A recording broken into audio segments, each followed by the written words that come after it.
بسم اللہ الرحمن الرحیم فَلَنَقُصَّنَّ عَلَيْهِمْ بِعِلْمٍ وَمَا كُنَّا غَائِبِينَ وَالْوَزْنُ يَوْمَئِذٍ الْحَقُّ فَمَنْ ثَقُلَتْ مَوَازِينُهُ فَأُولَئِكَ هُمُ الْمُفْلِحُونَ وَمَنْ خَفَّتْ مَوَازِينُهُ فَأُولَئِكَ الَّذِينَ خَسِرُوا أَنفُسَهُمْ بِمَا كَانُوا بِآيَاتِنَا يَظْلِمُونَ۔ آیت نمبر 7، فَلَنَقُصَّنَّ عَلَيْهِمْ بِعِلْمٍ، پھر جب قیامت کا دن ہوگا تو ہم کیا کریں گے؟ اللہ تعالیٰ فرما رہے ہیں پھر ہم پورے علم کے ساتھ ان کی سرگزشت ان کے سامنے بیان کریں گے، یعنی جو وہ دنیا میں کر کے آئے تھے سارا قصہ، یہ فَلَنَقُصَّنَّ قصے سے، اصل میں قصے کا لفظ ہے بالکل پیچھے پیچھے آنا۔ جب انسان کوئی، ہم جسے قصہ کہتے ہیں، قصہ کیا ہوتا ہے؟ جو صورتحال پیش آئی ہے پہلے اس کو بالکل اسی طرح سنانا، گویا کہ اس کے پیچھے پیچھے چل رہے ہیں، اس کو قصہ کہتے ہیں۔ اللہ تعالیٰ فرما رہا ہے کہ ہم علم کے ساتھ، اور اللہ کے علم سے بڑھ کر ایکوریٹ علم کس کا ہوگا؟ ہم علم کے ساتھ ان کی سرگزشت بیان کریں گے۔ اور وہ علم کیسا تھا؟ کہاں سے آیا وہ علم؟ وَمَا كُنَّا غَائِبِينَ، اور ہم غائب تو تھے ہی نہیں۔ جب یہ کاروائیاں تم لوگ کر رہے تھے ہم غائب تو تھے ہی نہیں، ہم علم کی بنیاد پر ساری چیزیں تمہیں بیان کریں گے کہ تم نے کب کب کیا کیا کیا تھا۔ 8، وَالْوَزْنُ يَوْمَئِذٍ الْحَقُّ، اور اس دن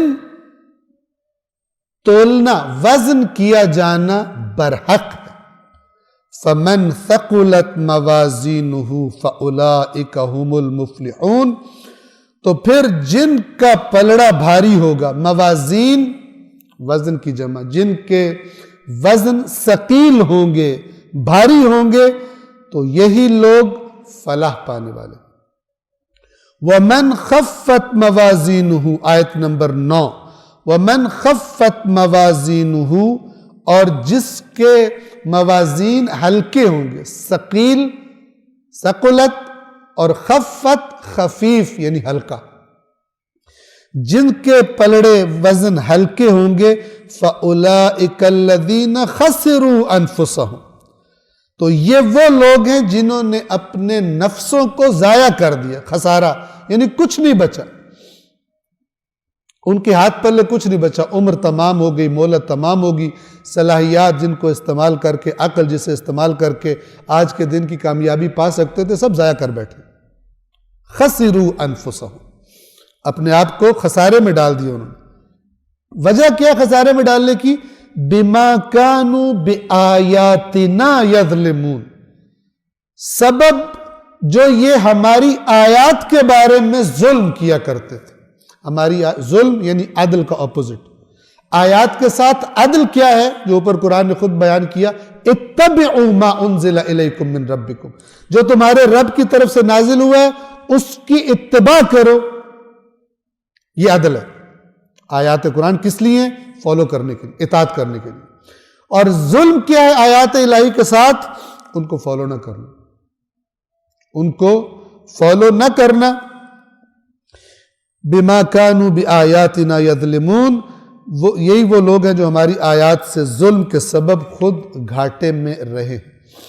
یہ اعمال کے وزن سے دیکھیے، ہمارے ذہن میں اگر آئے، ایک تصویر آتی ہے کہ ایک سوال آتا ہے ذہن میں کہ آیا جیسے ترازو لگا ہوتا ہے اور اس میں ایک طرف ایک چیز ڈالی جاتی ہے، دوسری تولی جاتی ہے، ادھر ایک طرف نیکیاں ڈالی جائیں گی، ایک طرف برائیاں، جو چیز بھاری ہوگی جو چیز ہلکی ہوگی۔ توجہ کیجیے، یہ ایک آسان تعبیر ہے۔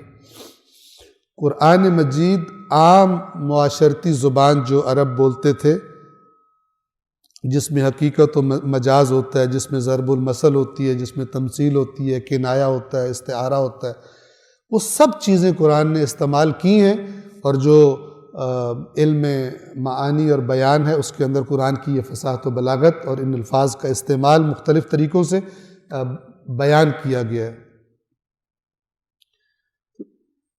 اب آپ توجہ کریں، ہم کہتے ہیں کوئی بندہ کہے کہ عمل کیا کوئی وزنی چیز بن کے، مادی چیز بن کے آ جائے گا جس کا وزن ہوگا؟ نہیں، ایسا نہیں ہے، نہ یہ ضروری ہے، بلکہ مثال کے طور پر ایک مسئلہ بیٹھ کے کچھ لوگ ڈسکس کر رہے ہیں اور کوئی مسئلہ درپیش ہے، اس کے لیے سب اپنی رائے دے رہے ہیں، ایک بندہ رائے دیتا ہے، آپ کہتے ہیں وزن نہیں ہے اس میں، اس کا کیا مطلب ہوتا ہے؟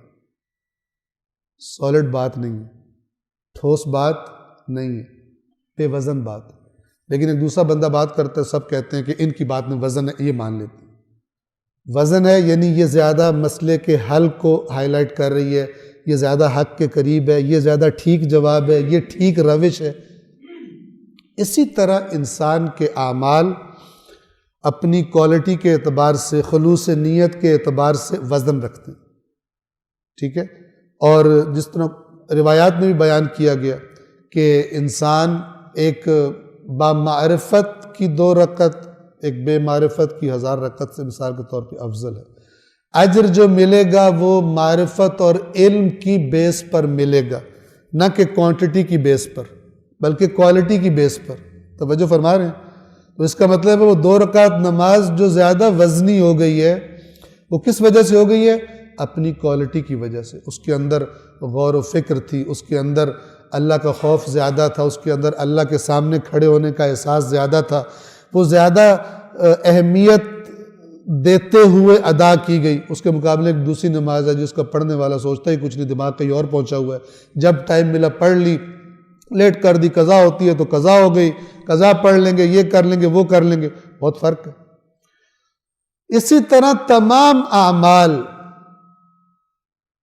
جب مختلف پہلوؤں سے پرکھے جاتے ہیں، اس کے بعد پھر گویا کے نمبر ملتے ہیں، اتنا وزن ملتا ہے ان اعمال کو۔ اور اسی طرح برائیاں بھی اپنی شدت کے اعتبار سے، گناہ بھی اپنی شدت کے اعتبار سے نیگیٹو سائڈ پر وہ ان کو دیکھا جا سکتا ہے۔ تو بہرحال غالب جو سائڈ غالب آ گئی نیکیوں اور برائیوں میں سے، وہ نیٹ رزلٹ ہوگا روز قیامت۔ اتنا ہی ہم بیان کر سکتے ہیں کہ جتنا قرآن مجید کے الفاظ سے اور روایات سے، احادیث صحیحہ، ایسی احادیث کے جو خلاف قرآن نہ ہو، وہاں سے جو چیز پتہ چلے گی، یعنی قرآن کے سائے میں روایات صحیحہ سے جو بات پتہ چلے گی وہ بیان ہو سکتی ہے، اتنا ہی۔ ورنہ ہم میں سے کسی نے نہ قیامت دیکھی ہے، نہ وہ جہان دیکھا کہ بالکل ایکوریٹ آ کر بیان کر دے۔ اور خوابوں والا دین بھی کوئی ٹھیک دین نہیں ہوتا۔ ہمارے بزرگ نے خواب دیکھا تھا، وہ یہ کر رہے تھے، وہ کر رہے تھے۔ خوابوں پر کوئی دین قائم نہیں ہے اور خواب حجت نہیں ہوتے، اگرچہ آج کل ایسی چیزیں آیات قرآن سے زیادہ ان کی سیل بازار میں اچھی قیمت لگ جاتی ہے، لیکن ان کی حیثیت کوئی نہیں ہوتی۔ اور اس دن اعمال کا تولا جانا برحق ہے۔ جو کہتے ہیں ہمارے تو وزن ہی نہیں ہونے میں، یوں ہی چلے جانا ہے، یہ آیت قرآن ان کو انکار کرے، تولے جائیں گے وزن۔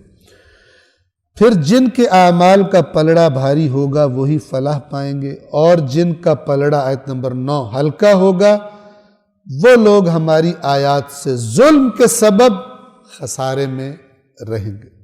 اللہ العلی العظیم۔